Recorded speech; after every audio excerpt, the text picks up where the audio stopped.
मैंने सौंदर्य शास्त्र का एक तीसरा मेरा वीडियो है, उसमें थोड़ी आप पीति बताइए कला की।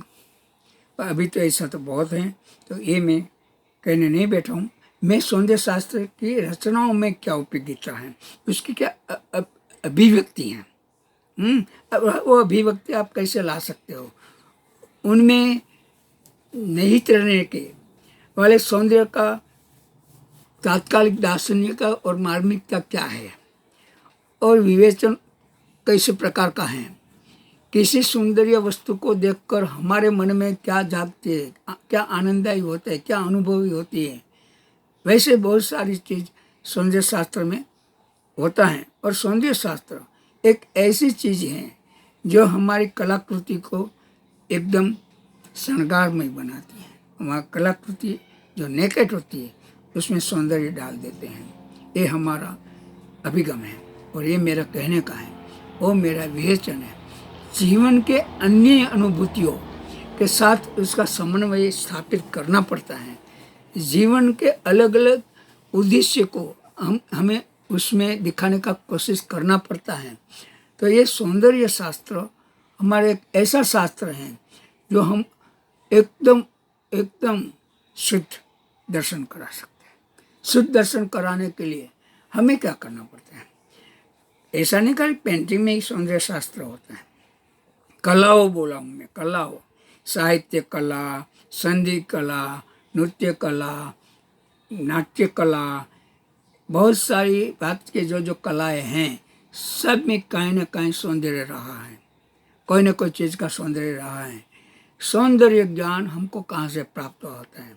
हम इंद्रिय बोध से द्वारा इसको प्राप्त कर सकते हैं। हमारा तात्पर्य वही रहता है। यूनानी भाषा में उसको एस्थेटिक कहते हैं, यूनानी भाषा में उसको एस्थेटिक कहते हैं। तो ये एस्थेटिक शब्द अभ्यासिक शब्द है, क्योंकि दर्शन शास्त्र है, शास्त्र का तो अभ्यास ही करना पड़ता है, तो हमको शास्त्र की सभानता आती है।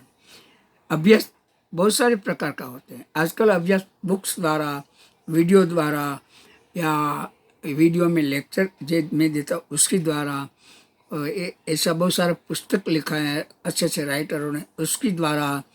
और पहले ऋषि मुनियों या शिष्य जो पढ़ने जाते थे और ऋषि मुनि खुद के ज्ञान के द्वारा बोल के देते थे, उसको वेद कहते हैं, वेद शास्त्र उसमें पैदा हुआ।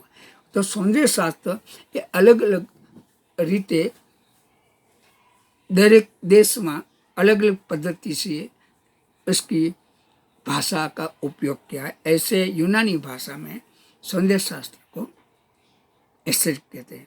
हमारी हिंदी भाषा में, संस्कृत भाषा में, संस्कृति में उसको सौंदर्य कहते हैं। तो ये जो यूनानी भाषा में एस्थेटिक शब्द आया वो इंग्लिश में ट्रांसलेट हुआ। तो यहाँ एस्थेटिक में, तो मैं भी एस्थेटिक बोलूँगा, आपको समझ में आएगा। प्रकृति और साहित्य को संबंधित बातचीत होगा। क्लासिकल सौंदर्य किसको कहते हैं उसकी बातचीत होगा, विकसित होगा। ये नज़रिया केवल कृति की सुंदरता के साथ जाता है, दृष्टिकोण के विकास के साथ जाता है। यह नज़रिया अलग अलग रूपों को देखने कर, अलग अलग दृश्य को देखने में जाता है। हम कोई भी ऐसी चीज़ पर नहीं जाएंगे जिसमें राजकीय पॉइंट आए। राजकीय डिस्कस में नहीं करना चाहता, इसलिए यहाँ एक कोई पॉइंट नहीं आएगा, उसका संदर्भ भी नहीं आएगा। विमर्श आएगा, जो बाहर से हम देखते हैं उसका आंतरिक पर बात करेंगे। कला और साहित्य विवेचक है, विवेचना है, और इसके लिए उसका अलग अलग विवेचन कहना वो भी जरूर होता है। लेकिन कला और साहित्य विवेचक की कुछ ऐसी विधियों भी हैं जो कृतियों के तात्पर्य ऊपर उनकी रचना हुई है। ये रचना हम एग्जाम्पल देके समझाएंगे कि ये रचना में क्या है, ये रचना कैसी है। बहुत लोगों को सौंदर्य शास्त्र में इंटरेस्ट कम पड़ता है, क्योंकि वो थोड़ा बौद्धिकता से बात होती है। तो बौद्धिकता से बात होती है तो उसका नज़रिया अलग होता है। आजकल लोगों को क्या है, जल्दी कुछ करना है, जल्दी कुछ बनना है।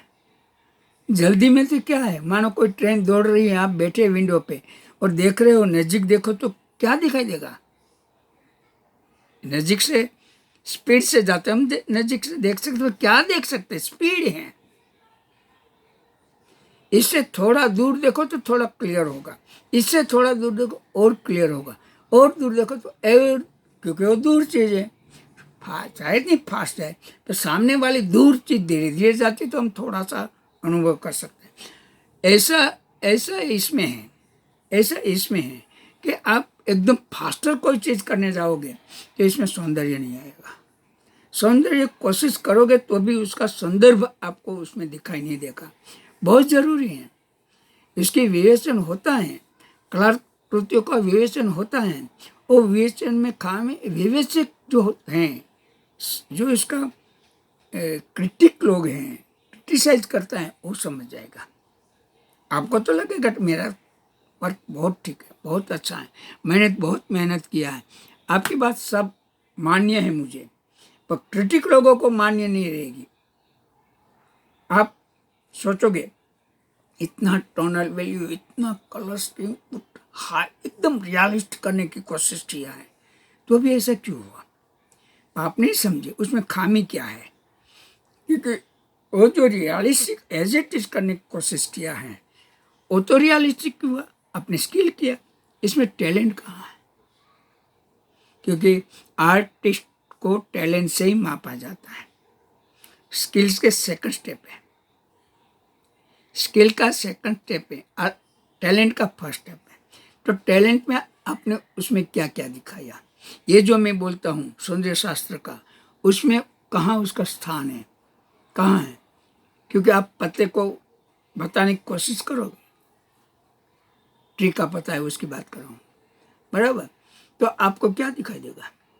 आपको पता है ग्रीन में डिवाइड कितना भाग होता है? कितना? एक तो सनलाइट का होता है, दूसरा स्काई का रिफ्लेक्ट पत्ता पे पड़ता है वो होता है, तीसरा पत्ते की खुद क्वालिटी होती है, पत्ते का खुद एक कैरेक्टर है, पत्ते का एक टर्निंग है, एक फॉर्म है, कितनी सारी चीज़ एक पत्ते में है। और सौंदर्य शास्त्र के साथ निस्बत रखता है और सौंदर्य के साथ ही जाएगा।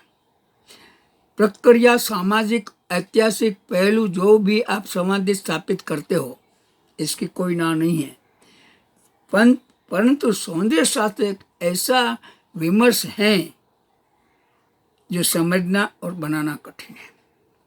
और इसलिए यहाँ सौंदर्य शास्त्र का कला में प्रेजेंटेशन बहुत महत्व का है।